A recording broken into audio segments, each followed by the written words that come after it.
me know when you're recording. Oh, There we go. nice. Boom. That's cool. There's a couple functions I don't use that often. So obviously, I really like the way that you can share your output Oh, and screen super clean like very this. cool.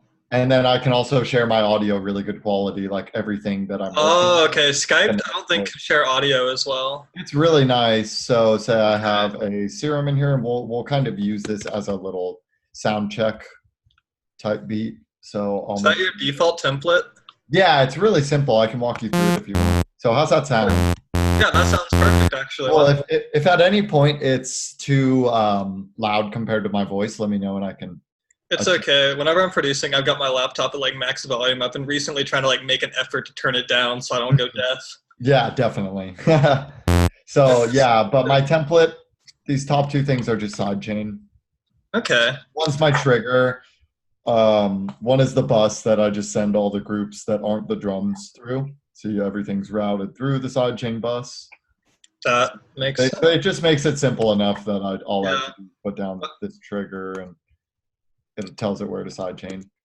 Okay, cool. That makes sense. I've got a template, but it's just like it's got like a kick track and it's got all my sends automatically sidechained to the kick. But I don't use a sidechain bus as much. I always just do compressors, which I feel might be a bit basic, but like I Yeah, don't know. it's once you set up a template like this, you don't really ever have to do anything except for set Yeah. this trigger, and I don't even have to assign things to be sidechained. They're just in the For group. for your side Obviously, chaining, do you use like the Ableton compressor, or do you use like a LFO tool or like a I use Volume Shaper. Yeah, and volume shaper?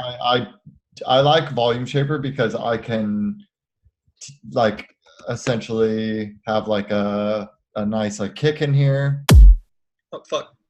something like this, and we'll turn that down a little bit. That's pretty loud. Okay.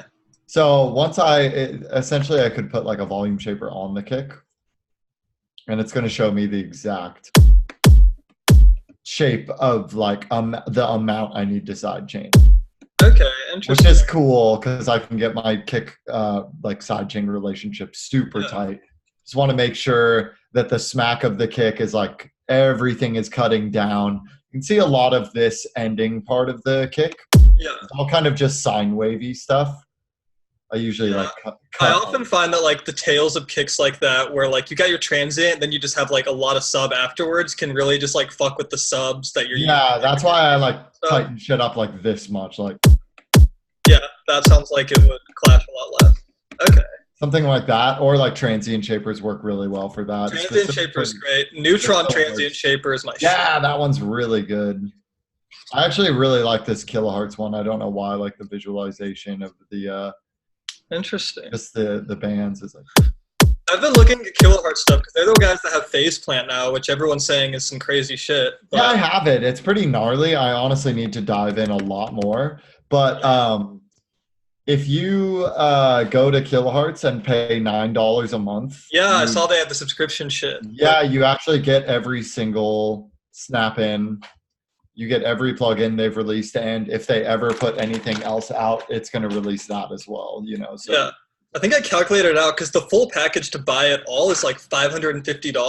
But if you're yeah, paying $10 a month, like it's going to be cost effective for the next like 4 years or something. yeah, for sure. And So, say they release some $400 plugin down the line. yeah, If you're on the subscription pack, you get it for free. And they release stuff pretty often too. So really, I had never heard of them before phase plant, and now everyone's just going crazy over yeah, this. disperser, faturator, like all those Interesting. classics. I've heard of Faturator.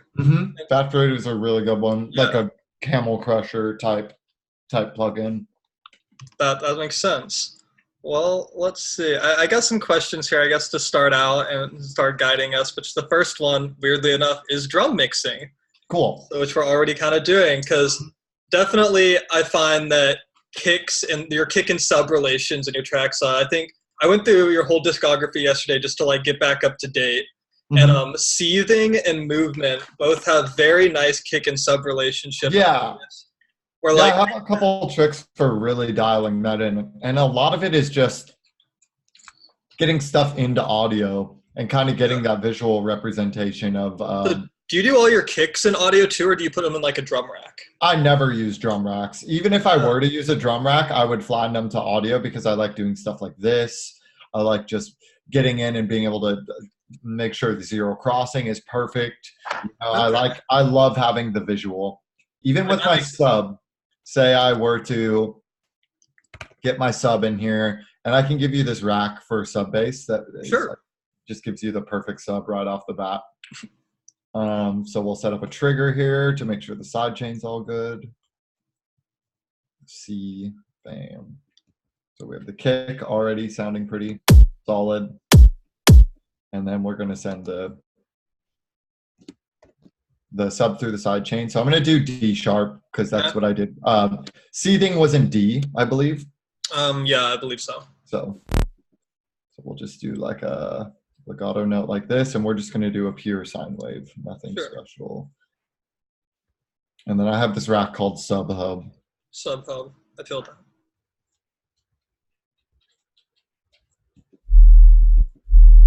So the main thing I'm looking for whenever I'm, and one thing that kind of fucks up sometimes is when I forget that I forget my template is fucked up.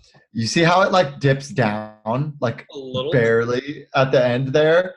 It like it turns down. You hear how it like turns it down if I don't like. Yeah, it looks like it's going back down to 0 really quick. Yeah, it fucks me up. Interesting. There, now we have it sustained. So the first thing I do is I try and get my sub just above -6 dB coming out of the master, like in a spectrum. Like just above -6. But I also like to add a good amount of like overtones and harmonics to it, and the sub hub is really efficient for that. It's just really, yeah. Just will make your subs like really nice on laptop speakers and stuff. Yeah. I like the saturation on subs gets that little bit on the shitty side. Yeah, I always cut afterwards just to make sure like none of the really high mids. It's a lot of this from like 100 to 1K.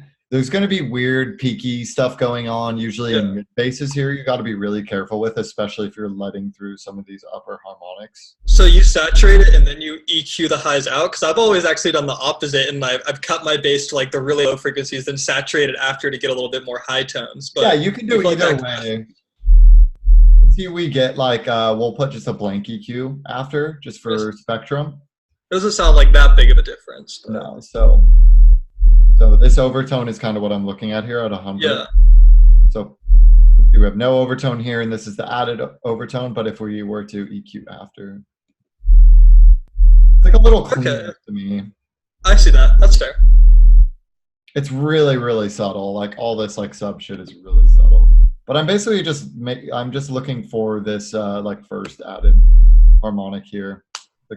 So do you usually boost that harmonic or just like cut it right? No, I just get it like solid like this through saturation. Okay.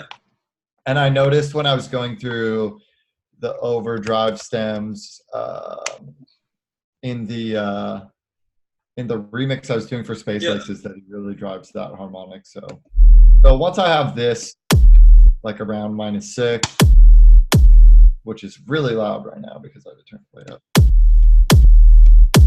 and my kick sounding good like that. One way that helps is getting that side chain like directly kind of revolving around your kick, and if you actually solo the side chain bus, you can actually bounce audio directly from it. Oh, will actually show us exactly how much side chain is happening. So you can see there's a pretty solid relation here. Yeah. Not a lot of overlapping frequencies. We could probably even reduce the amount of side chain a lot. I really like heavier side chain. No, I'm definitely the same. Yeah, in my tunes, I love the pumping effect. I love like being able to drive my drums a little harder because it's pumping a little harder. But usually I'm able to get a really good relationship between my kick and sub by like getting this visual look at if it's ducking enough or making enough room. So where do you normally get your kicks from? Are you someone that like makes them all from scratch? No, I don't make them from scratch. I'll use like Virtual Riot kicks. Okay. I like Al 5's kicks a lot. Is it Al 5? I always thought it was like Alice because like Dead Mouse. I don't know how to say it. I think it's Al 5, but. But now I feel dumb. It's okay. But those, and then I like the Xylent kicks too. Silence. side. Okay. Because I find that kick, especially, it has a lot of sub in it. So do your kicks normally have a lot of sub in them, or do you? Like about this much. Like it's really Okay. like it's still like a really tight kick. And normally, what I'll do on my drum group, and this all kind of ties into just drum processing in general. But I'll clean up a lot of this, like usually with just Ableton fades. Sometimes, if I want to get really crazy with my drum mixing, I'll do some like form of expansion. Okay. Like a lot of like crazy OTT or like Interesting. Once I get this like sounding really like that definitely gets the highs a little bit. Yeah, sometimes I'll use Pro MB for this. It's a Fab Filter thing. Someone should just make an OTT preset for Pro MB. That'd be sweet. I think Nasco did it. I'll do the same thing where I just like expand the shit out of the kick. Something super weird and gnarly like that. And then what I'll do is I'll use like volume shaper again afterwards. And you can actually go in and set multi-band, kind of like the neutron transient shaper. I was like, has multi-bands. And I can go in and actually use this more as a gate and not use it for sidechain, but like set it to where the low end is going to snap down a lot quicker. Kind of do something like this. Look, okay. I've never used volume shaper before. I've always heard about it, but it seems like it's got some pretty crazy stuff in it. It's nice. It's cool because you get the multi-band shit. There's a new one like Shaper Box I have to upgrade and buy, but it's like... So basically it shows like the fade there, what's happening, so we could have the mids and the highs be a little snappier than the lows, you know. That makes sense. And cut off a little more steep. But if I'm not doing something like that, I'll be doing something like the full parallel preset paired with some nice saturation. So I don't like to push a lot of makeup gain into the soft clip. I like to look at how much I'm losing here, like 5 or 6 dB. I'll make this up with like the Melda saturator. This is a free saturator. And I'll just give this like 2 or 3 dB of gain because this drives the kick really, really hard. Okay. So we're making up a lot of volume with only 2 dB of gain. It's getting turned down like 5 or 6 dB and we're adding 2 dB back.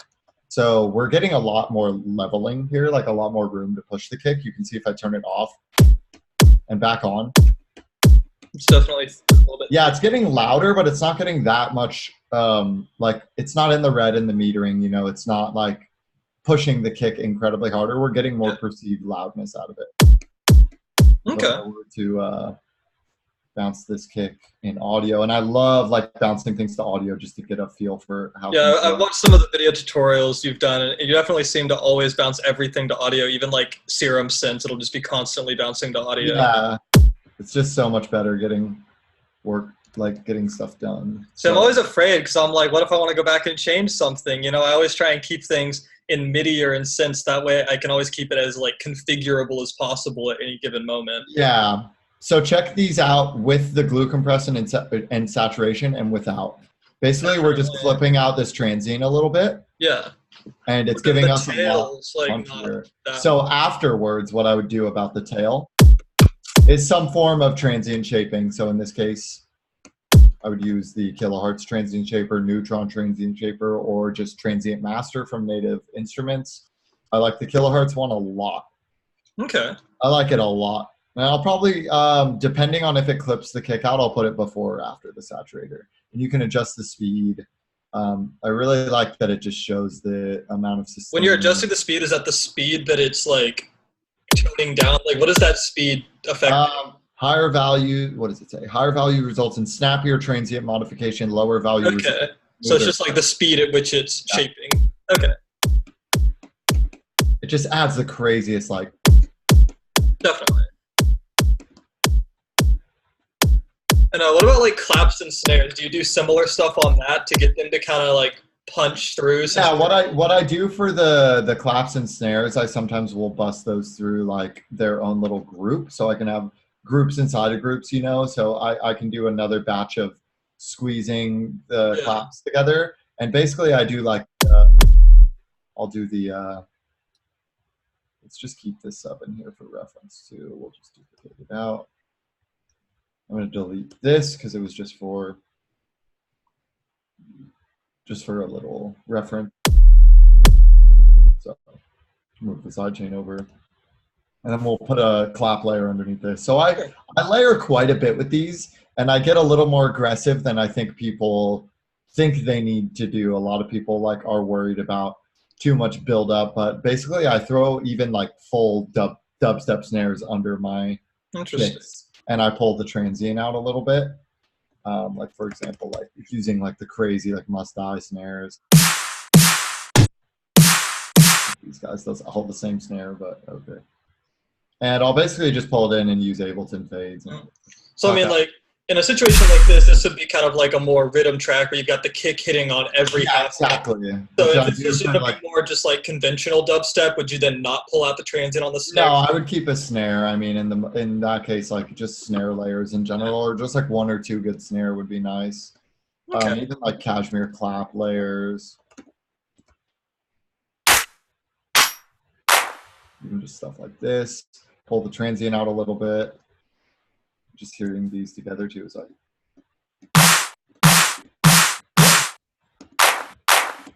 So we don't need a lot of the lower fundamental stuff we would need in the dubstep snare by itself.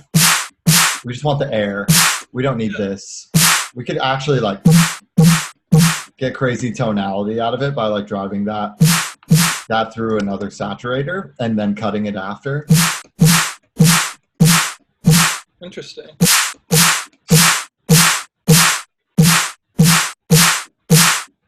Something like that. And then together with the kick clap, it's going to be something like this. And in this case, it's kind of like, needs to be like scooted over. Yeah, that sounds pretty. There's a lot of just that resonance fighting. Yeah, that 1 minute frequency makes a really big difference. I have a couple like go-to snares I add in here, like Sultan Snare 04. Sometimes I leave the transient on this one just to clip it out even more because it's still driving into a saturator and a glue compressor, so it's just gonna like clip the transient. So like.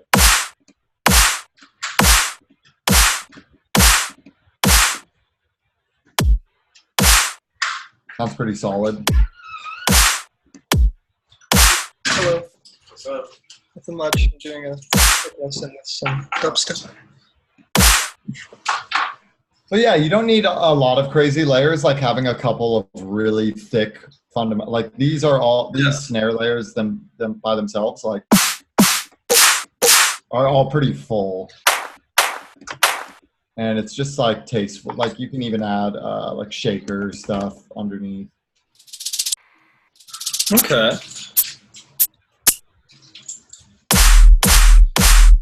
Just to add some more like. Definitely the shaker gives a little bit more air in that high end. Yeah, there's another cool trick that Nasco showed me is that you can, again, bounce the drums to audio.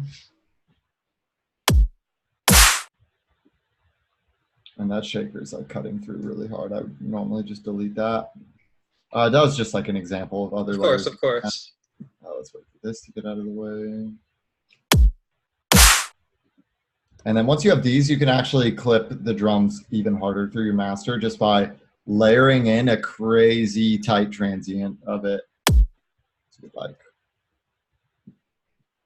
just give it all of this.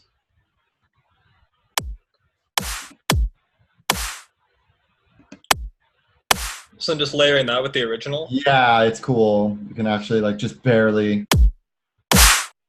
Oh shit. This is some layering wisdom. How much more that cuts, like when I turn it off, and then when it's on. You can even definitely. It's like just a snappy little. You can even go in and just keep like the click of this.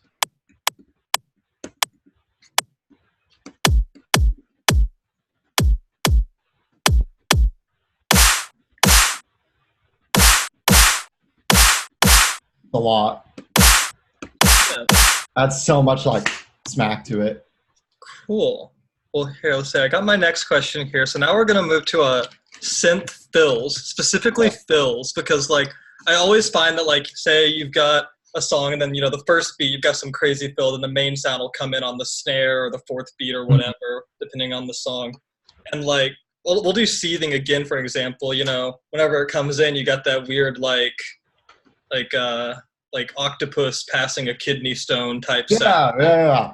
It's like Dude, I literally just did a massive session of those literally 5 minutes before our lesson. Look at these. Yeah, exactly. Like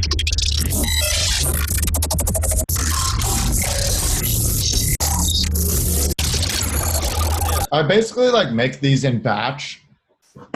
I can kind of walk you through the sound design process. that would be great because I find that these sounds are like a lot more audibly complex than like main sounds, because main sounds there's a lot that goes into them, but they're all it'll be a growl or a hell. Yeah, this is all like ear candy stuff. Yeah. It's really fun to make.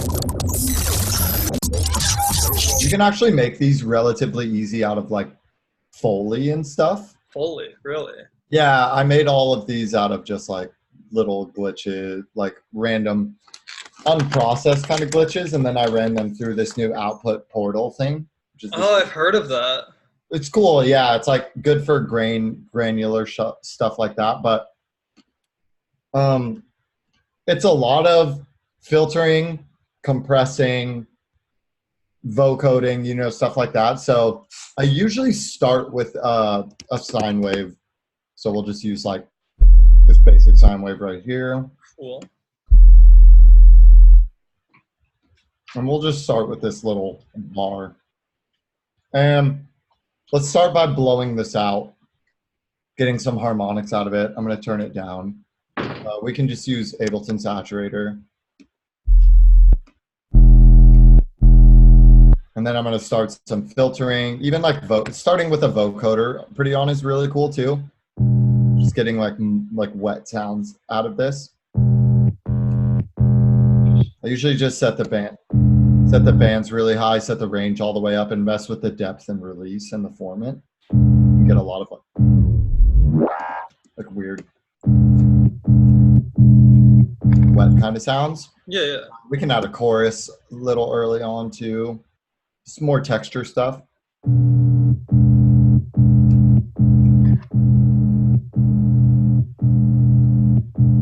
Whenever I add stereo stuff like this, I check it in mono That's probably a good idea. Just to be sure it's not canceling out anything. And then we can do a little bit of like notch filtering here. I'll just do it with an EQ for this part. And every time I add a little bit of like movement or automation, I just like drop the lane down so I can mess with it more later. Yeah. And you can even just like highlight all this and right click and like add some random like I haven't upgraded to Ableton 10 yet, so you got to do it. It's cool. I'm working on it. Hopefully soon. Honestly, just being able to freeze sidechain groups is something. I forgot that's a thing because I don't. Yeah. I don't use that that version of sidechain. So we're just gonna route this through some crazy OTT and saturation now to blow it up, and then we're gonna kind of repeat this process 3 or 4 times, but with little like added different forms of filtering. Maybe add a phaser instead of chorus. There's a lot of different things you can do, but usually the OTT is just gonna explode it in a way that we're gonna have to filter to kind of fix a lot of the mids. So, like, do you ever find it difficult when doing stuff like this to like walk the line between continually resampling and adding effects and not just turning the sound into just noise? Yeah, it kind of, I've done it enough times that I'm kind of setting up a template to like plop different sounds in here and get crazy results from that. But I usually just mess around like this and like throw different, just ran a band pass there. We can duplicate these OTTs over. Drive a saturator really hard afterwards. Now we need to do some cleaning up on the sound, especially in this low mid area. So we're gonna like Like just the OTTs are really pulling out that. yeah. Tempo.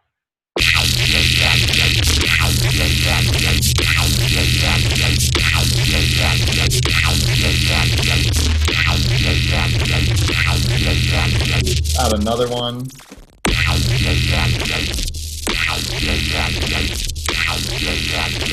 Get this back to a decent volume. Clean it up one more time. I'm just like cleaning up shitty weird frequencies like these.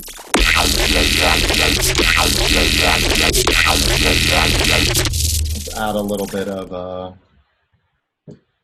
movement through some more filtering. Let's see, where's that bandpass? I want to drop this down. Disperser is really cool to add early on in the chain before the OTT too. That kilohertz plugin. This one's cool. It's like it's like phase pinchy kind of wetness almost. Like it's specifically a weird sound I can't really describe.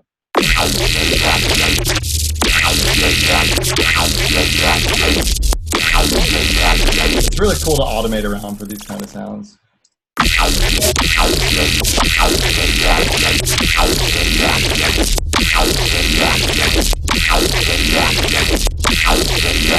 a little bit of phaser and then another fat OTT, and then we can start getting cool stuff out of this.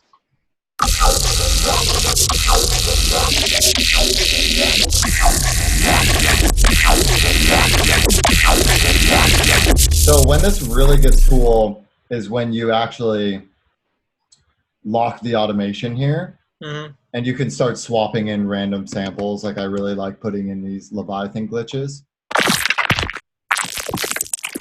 And the OTT actually just obliterates this kind of shit. Oh fuck, so you just like make all the automation shit with a sine wave and then drop it in and the effects just fuck with whatever. Yeah, exactly. Okay.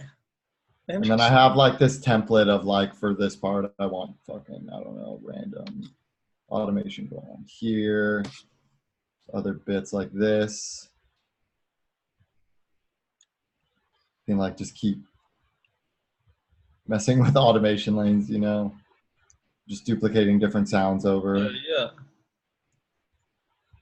Damn. So this is all locked. We put a different glitch here. One here.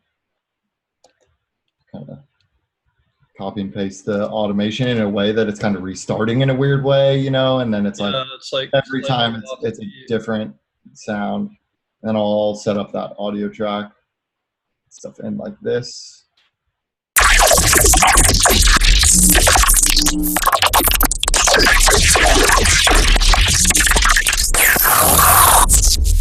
That's some wild shit. Yeah, and then you get some wild shit, and you can actually do more with this kind of stuff, like even stretching it and fucking with it in texture mode. Like,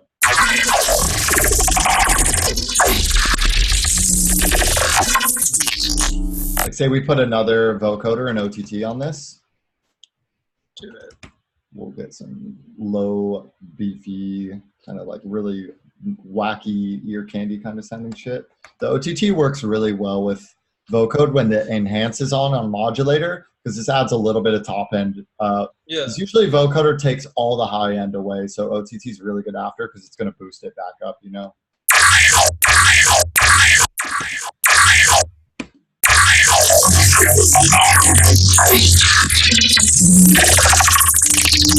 Can you automate the clip size? Is that a thing? Yeah, you can do it in the envelope here, so you can actually. Okay, that's how you do it. It would be more like along the lines of using something like this. Okay.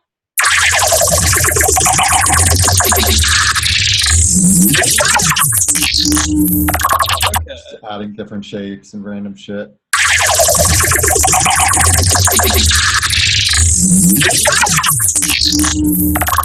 And then I could essentially duplicate that, freeze and flatten it. Put this one back to regular mode. You can see the vocoder and OTT being added again. Is it that wetness, which is really good for these kind of these kind of parts. So you seem like you use a lot of OTT throughout the whole process and everything. Yeah. I feel a lot of people are like scared to use too much OTT because it's so like memes. It's like don't put too many fucking OTTs on your shit or it's just gonna sound over compressed and bad. Yeah, But it's gonna fucking ruin dynamics if you feed the wrong sound into it. But I'm always kind of like in this case, I'm driving it through a lot of OTT because I'm taking so much out of the sound that I need the OTT to blow it back up. yeah, Rather like than feeding something really full already into it and just losing the dynamics. Like I'm doing some really heavy cuts on my EQs here. it's especially with like the band pass filter that'll just like Yeah, that's mainly where that's happening. But like even just like this OTT here is doing a lot because I'm going to be losing the top end. So I need some top. You know, I never really am just like slapping an OTT on something. Yeah. I want it fat. I'll mainly use like saturation distortion for that. But I kind of know the right time to apply it.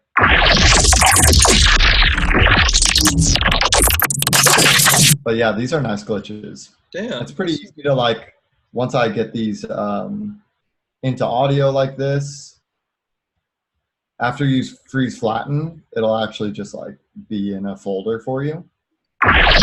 You can right click it, show in Finder. But I actually like to go in and find my little cuts of ear candy. Like if I type in comp glitch, look at all of these.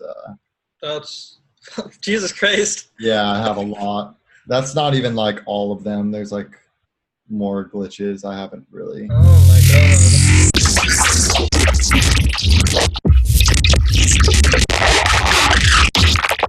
So you're definitely like it seems like you build yourself such a large library that when you go in to actually build a song, do you mainly just pull out of that library? Yeah. Like if I type in just comp by itself, like it's not going to be just glitches. All of these are patches, like not just patches. They're patches with MIDI fully processed. Damn. Like yeah, these are like I could essentially have drums laid down and go in and put down one fucking note and like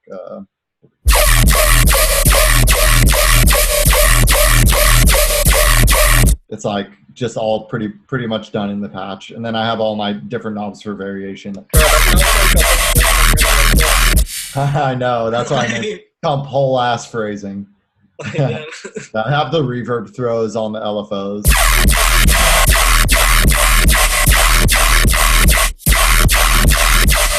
Yeah, I like getting really intricate with my sound design shit, though. You Definitely. So I like doing that, and you can see, again, like, I spent a lot of time building this library. Yeah, absolutely. Hundreds of sounds. Thousands.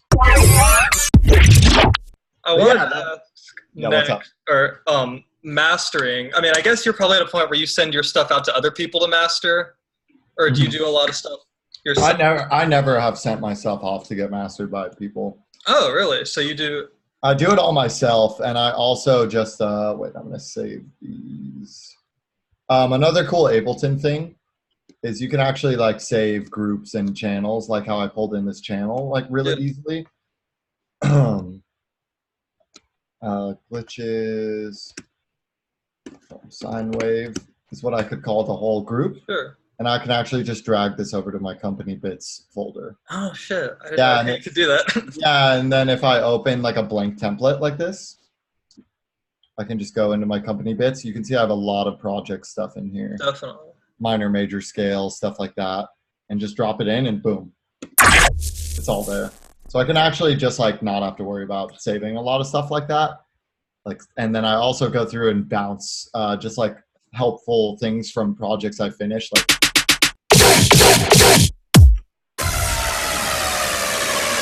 Things to make build-ups easier. It's cool when you have stuff like this that you can like very subtly like Easter egg in your songs and like tuck it in, and it kind of like I feel that like you're I don't know. It's like lazy in a sense, but you're also driving a certain sound home. Like I don't think it's lazy because you're building it up. Yeah, but we'll jump into my template one more time because I want to go over some mastering stuff for you. Cool.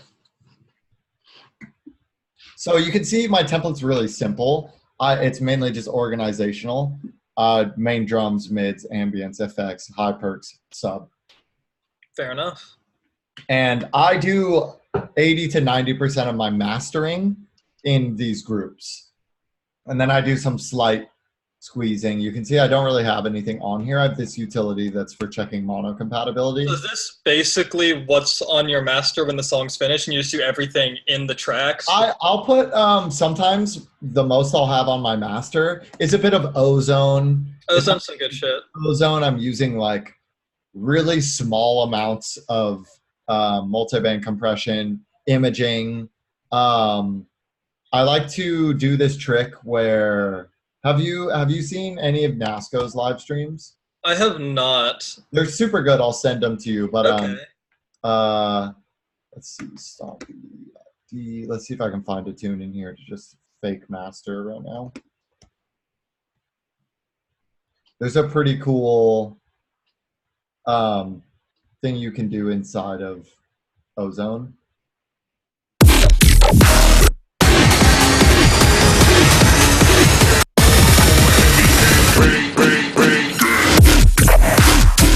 I actually will use the Ozone multiband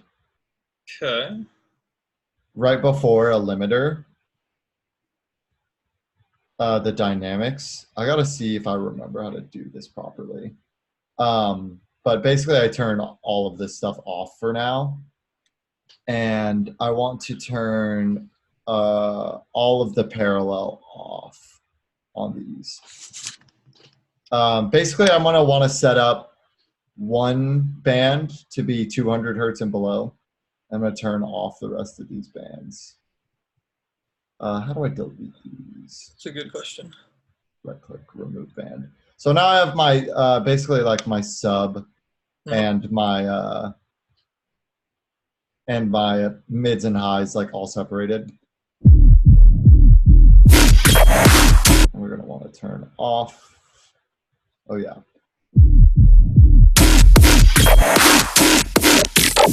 And basically I'm just kind of looking for how this is feeding into the maximizer. And you can actually even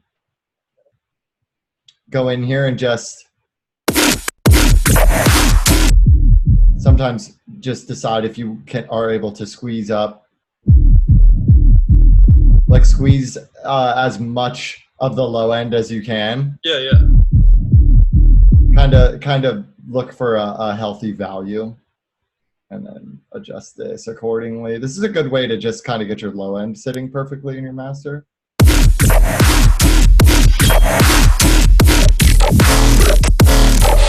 And just see how it's feeding into the limiter. Just make sure it's not crushing out. But that's a cool trick, just being able to really dial in the level of your sub and your mids and highs and everything like that. So I'll tend to have something really subtle like that. Honestly, I really like some of the presets Ableton offers for mastering. Like they have some presets in the multiband dynamics, like multiband compression. I know. A really standard one. Back in like 2016, during when Nightmare and Slander were doing their Good Vibrations tour, I won this fucking Facebook contest and got to go meet them backstage. And the Slander guys gave me this mastering chain. And it's this one. Yeah, it's literally that one. And I feel like such a bitch because I've been using it as like a mastering crutch since then because it literally just makes shit sound good. It's good, but it's a little aggressive. Like these multiband compressors, it fucks up the lows sometimes. They're set to too high of a value and they swallow transients. They will just like eat your transients alive. They'll make the rest of your tune loud, but your drums will just like say, obviously we're going to have to feed this in with the right volume, but like.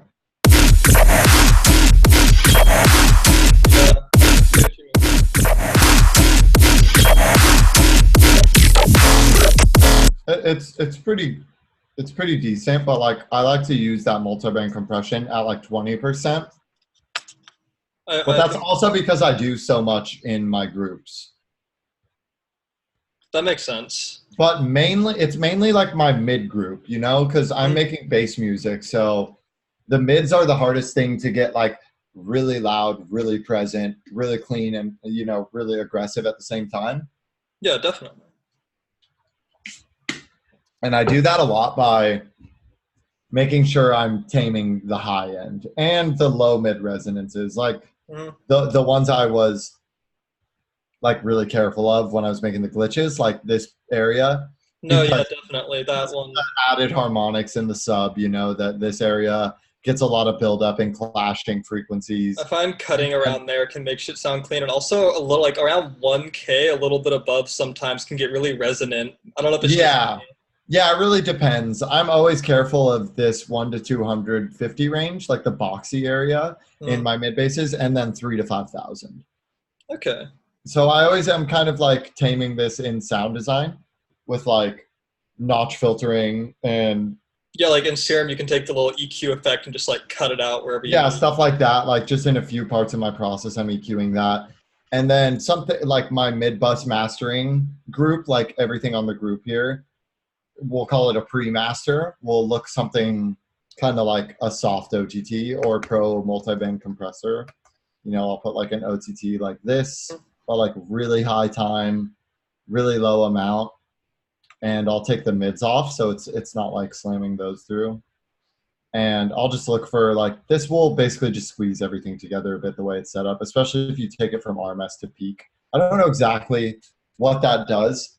Yeah, It I just like don't. allows the it's like doesn't squash the I think transition. RMS is like smoother, kind of, whereas Peak is a Mhm. little bit more like fast reacting. Yeah, Don't quote me on that one. yeah. I'll usually do something like this, and I always kind of EQ after OTT, just because say we are taming this area. You know, OTT's job is to blow up So it'll whatever's just bring quiet. that back. Yeah, so it's going to bring it back up. So I'm always going to do a little bit of EQ before and after OTT. Okay. So I'll do something like this, treat this area, you know, do a general low cut if I have my own sub. I'm going to treat the 3 to 5,000 range if it needs it, which it usually does. That's like just the area of like really a lot of harsh hearing for the human ear. Are you familiar with the Fletcher-Munson curve? I've heard of it, but I don't like know much about it. Yeah, it's just like a curve. Like this is all pretty easy on the human ear, but like you said again, this 1K area gets a little bit harsh. Yeah. Like 1.5, not as bad on human hearing, but this 3 to 5,000 range is just so tough on our ears. So Yeah. I'm I mean, always it could be attenuating that the range. area really, really heavily. And I'll do it in EQ like that. Even the Pro MB or the OTT is going to squeeze it a bit.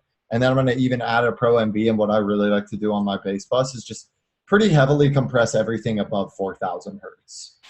And I'm going to usually look for about 3 dB of gain reduction. We'll just put a And is that just to like get the high end really solid and crispy? yeah, salt. Well, it's gonna turn it down a bit. It's gonna tame it in a more natural way than just turning it down. You know, we'll give it some release. And it's just gonna allow you to push the sound a little bit harder in general because you're gonna be driving the mids a little harder than the highs now. The highs will still be there. You can kind of add them back with some overdrive or saturation if needed.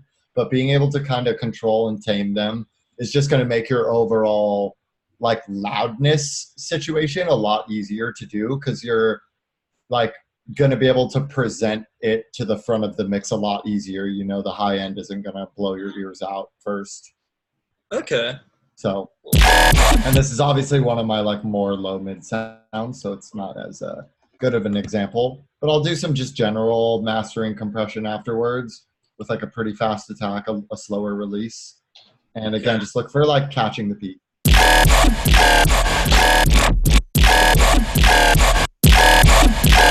Once you have something like that, you have a general like good idea of like some clean. A lot of the mid mastering process for me is like cleaning up and squeezing together and stuff like that. And then I'll do some stereo shit if needed. I do a lot of that in parallel in my mixing process. Stereo And shit's pretty good. yeah, and what I mean by that is I'll keep usually like one really mono version of something, and then I'll like duplicate and do the stereo separately. So I can essentially keep a super wide version of this all the way down, and then just like I think of this less of a like a layer and more of like a dry wet effect right here. Yeah. Like the dry wet of like some crazy stereo plugin, and I can go in and add So you like can just like fuck with that a lot and give it some, yeah, and then it just layers on. Like I think in your other video you talked about crystallizer. You would yeah. I would use use something like this. that in here, like crystallizer with some chorus, and we can go in and even just get some weird textures out of this with the really small delay values. I like it. Yeah, cut all the low end out because we essentially like don't want a lot of stereo, like even above like 400 or 500 hertz, you know, whatever we can get away with. And then we can start kind of dialing it in, sometimes even adding like a really, really small room on these kind of sounds, and then compressing that can be really cool. And you really have the signal like completely separately, so you can just get really fucking wild. And I'm always trying to find something new to mess with, which is why I got that Portal plugin. It's been Oh, of course, definitely. messing with it for a while now. So we're getting into the last 10 or so minutes. I've still got two questions I gotta get through before the end. And, these ones actually aren't production related. So the first one is about Icon in LA. I know you went there. You always talk about it. Everyone that goes there that's come out and started touring has all said it's important. And of course, my plan so far to college, I've toured Icon in LA and everything and talked to them. And so, I'm trying to graduate in the next year, hopefully go out and do that, and then, wherever that takes me. But I wanted to ask, what skill level did you come into Icon with?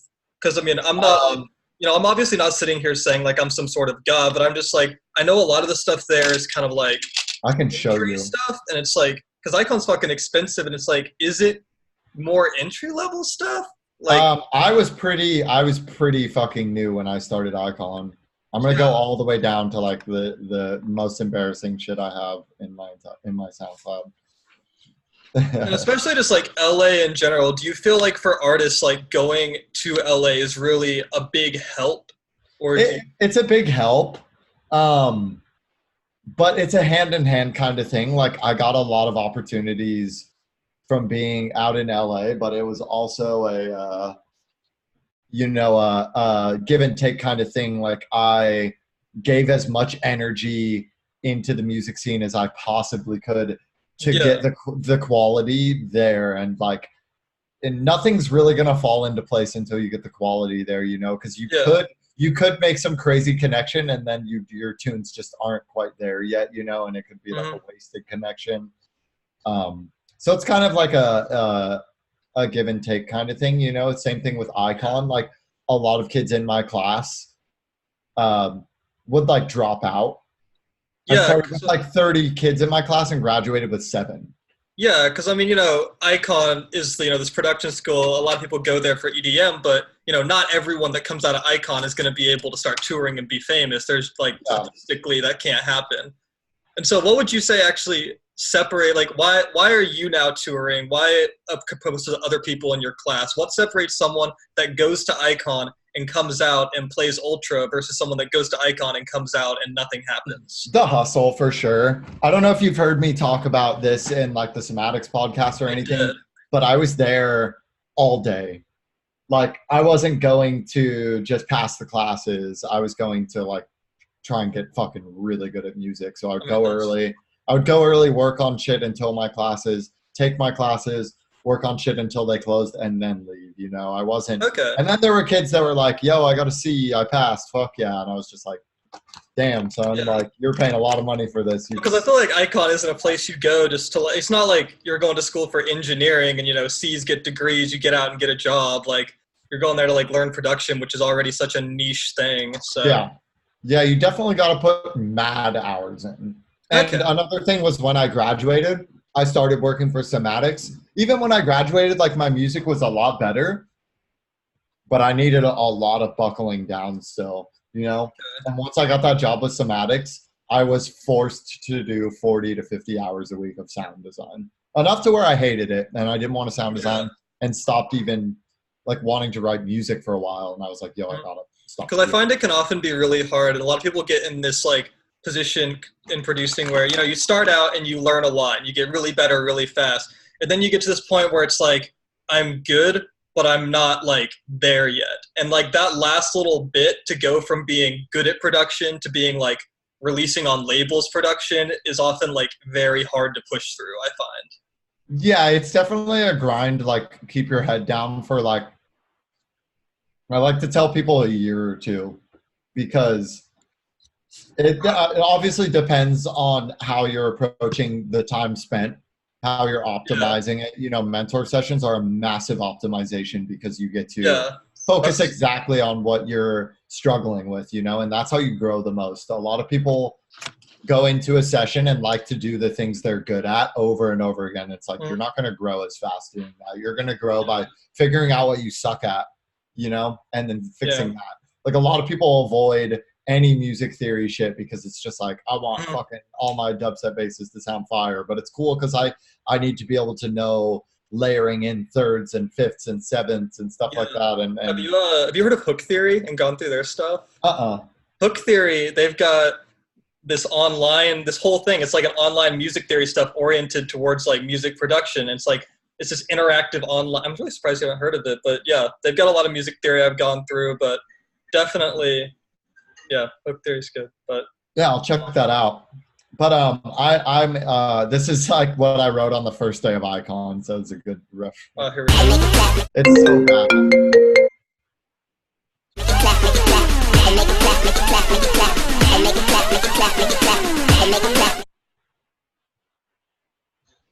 This is terrible. It's like the most cringe thing ever.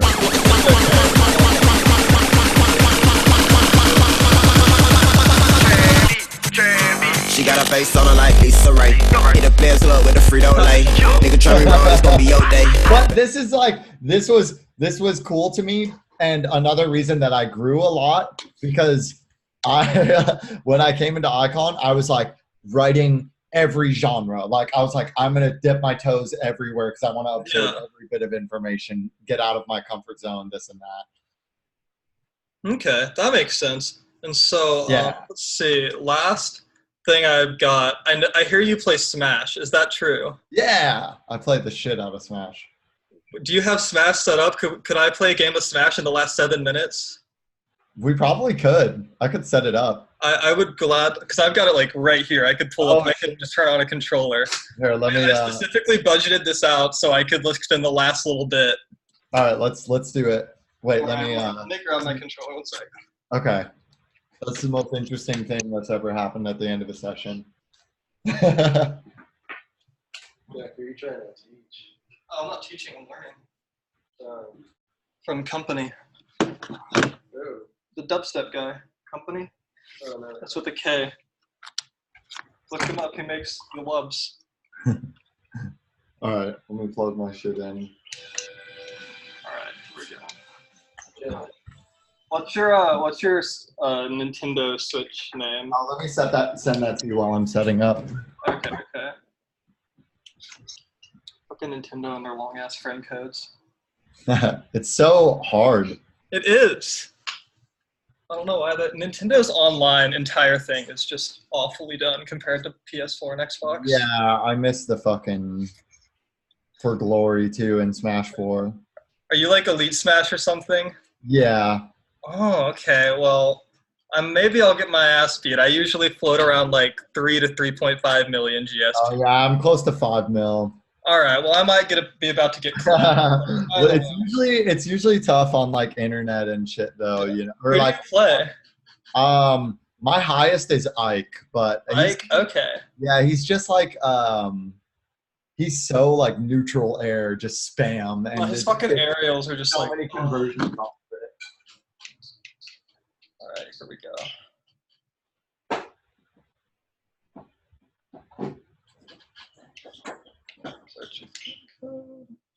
Yeah, I have another lesson starting at 2, so I have to do a quick Okay.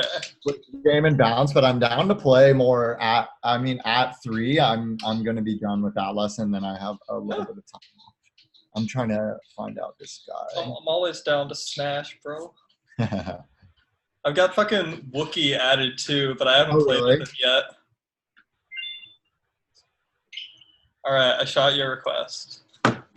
Okay, sweet. Do you want to set a room up with like Yeah, yeah, the hazards off?